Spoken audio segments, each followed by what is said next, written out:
Congress party తరపున అయితే మా స్టాండ్ చాలా క్లియర్ గా ఉంది. జేడి సిలమన్న గారు చెప్పినట్టుగా 1996 లోనే పివి నరసింహరావు గారు ప్రధానమంత్రిగా ఉన్న రోజుల్లోనే కేబినెట్ లో దీన్ని ఆమోదించడం జరిగింది. దళిత ఎస్సీలకు ఎస్సీ స్టేటస్ ఇవ్వాల్సిందే అన్న విషయం అప్పటి నుంచి ఇది ఈ పోరాటం జరుగుతుంది. కేబినెట్ లో ఆమోదం చేయడమే కాదు, పార్లమెంట్ లో దీన్ని టేబుల్ కూడా చేయడం జరిగింది. ఆ తర్వాత కూడా జస్టిస్ రంగనాథ్ మిశ్రా గారి కమిషన్ వేసింది కూడా కాంగ్రెస్ పార్టీయే. దాని రిపోర్ట్ వచ్చిన తర్వాత దాన్ని అమలు చేయాలి అన్న ఉద్దేశం కూడా కాంగ్రెస్ పార్టీకి ఉంది. ఆ రిపోర్ట్ లో చాలా స్పష్టంగా చెప్పడం జరిగింది, ఎస్సీలను, క్రిస్టియన్ ఎస్సీలను కూడా ఎస్సీలుగా పరిగణించాలి. ఎందుకంటే వివక్ష అన్నది ఒక వాస్తవం. వాళ్ళను అలా పరిగణించకపోతే వాళ్ళకు అన్యాయం చేసినట్టు అవుతుంది అని చెప్తూ పారాగ్రాఫ్ 3ని వెంటనే ఎలిమినేట్ చేయాలి అన్న విషయం కూడా కమిటీ చెప్పడం జరిగింది. అంతేకాదు కులానికి మతానికి లింక్ లేదు కాబట్టి దీన్ని ఎస్సీ కులం నుంచి మతం అన్న దాన్ని టోటల్ గా డీలింక్ చేయాలి అన్న విషయం కూడా రంగనాథన్ కమిటీ చాలా స్పష్టంగా జరిగింది. ఆ తర్వాత 2009 లో రాజశేఖర రెడ్డి గారు ముఖ్యమంత్రిగా ఉండగా అసెంబ్లీలో తీర్మానం చేసి అది కూడా కేంద్రానికి పంపించడం జరిగింది. నాకు ఆ రోజుల్లో చాలా బాగా గుర్తు. నానైతే చాలా సార్లు చెప్పడం కూడా జరిగింది, దళితులకు ఇది చాలా అవసరం, దళిత క్రిస్టియన్స్ కు మనం ఇది చేయాల్సిన అవసరం ఉంది. సోనియా గాంధీ గారిని, మన్మోహన్ సింగ్ గారిని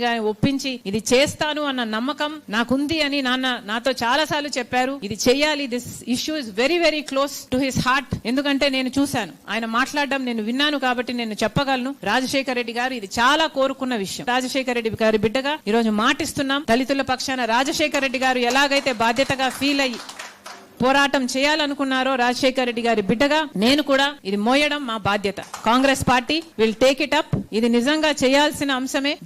దళిత క్రిస్టియన్స్ ఎస్సీ హోదా కలిగి ఉండాలి.